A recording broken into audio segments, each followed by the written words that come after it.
अस्सलाम वालेकुम। आपको अपडेट करते चले।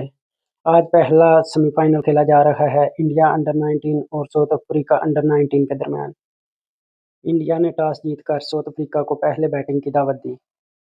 साउथ अफ्रीका ने पहले खेलते हुए 50 ओवर तक 244 रन बनाए, उसके 7 खिलाड़ी आउट हैं।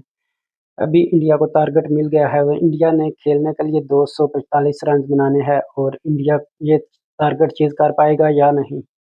मेरे ख्याल से ये इतना आसान सा टारगेट नहीं कि इंडिया बआसानी ये चीज़ कर पाए। इंडिया को बहुत ही मुश्किल आने वाली है इस मैच को जीतने के लिए। आपकी क्या राय है? इंडिया ये मैच जीत पाएगा या नहीं? पाकिस्तान और ऑस्ट्रेलिया का दूसरा सेमीफाइनल कल नहीं यानी कि परसों होने वाला है।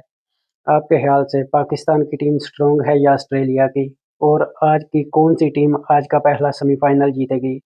हमें कमेंट सेक्शन में आप अपनी राय से इज़हार ज़रूर करें। मिलते हैं जब दूसरी इनिंग शुरू होती है। शुक्रिया।